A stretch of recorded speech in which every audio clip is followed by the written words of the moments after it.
Hi guys, come with me. Let's go. Mag-run tayo ngayon. And it's Saturday morning. Now it's 5:30 a.m. So let's see kung saan tayo mag-run. And magja-jogging kami ng friend ko sa Al Maktoum. Hindi ko alam kung asa na siya eh. Lagi naman late yung babae niya.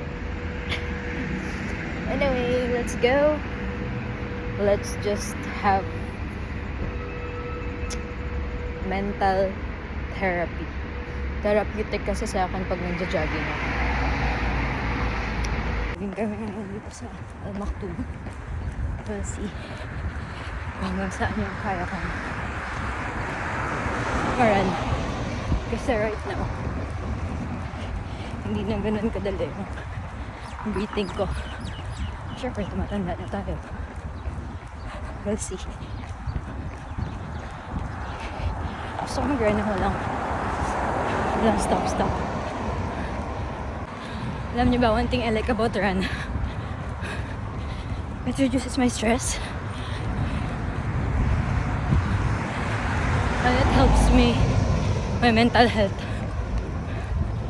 Kaya, sobrang gusto ko talaga mag-run. Hirap ako sa breathing eh. Yung pagod na katawan ko, walang problema. Pero hininga ko, I do have problem.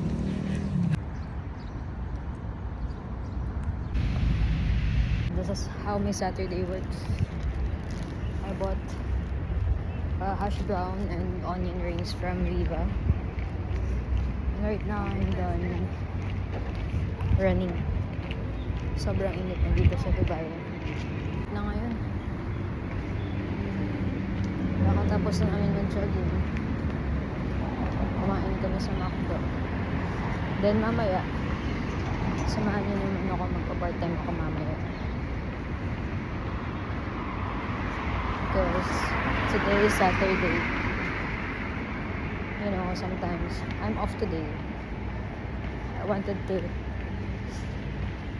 build my mental health kasi sobrang hirap na ngayon, especially sa sitwasyon ngayon. Hirap na talaga dito. Gusto ko laging occupied kasi ako. Kasi once na-occupied ka, alam mo yung feeling mo, busy yung utak mo, wala kami maisip na kung ano-ano. Grabe yung lakad ko from Salaaldin to Avani,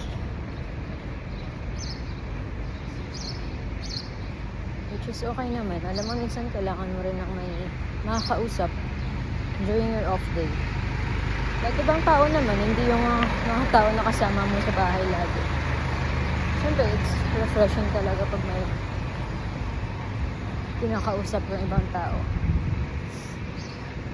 So usually what I did every Saturday is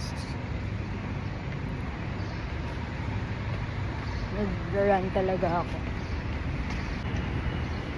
Kasi napaka-therapeutic talaga pag nag-run ka. Kita mo ngayon, lately ang dami kong iniisip. Parang na-anxiety yata ako. Sabi ko, kailangan kong lumabas. Kailangan kong mag-run. Kailangan ko i-refresh and i-relax yung mind ko. Anyway, malapit na pala ako sa bahay. After this, maliligo lang ako and pahinga muna saglit, then going for my part-time. So right now, I'm here. Dito na ako sa bahay, sa building namin. And besides, walang pang lift dito sa building namin. Kasi old building na kasi siya.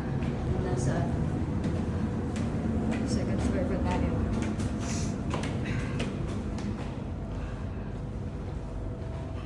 Finally, I'm here. See you later. Bye.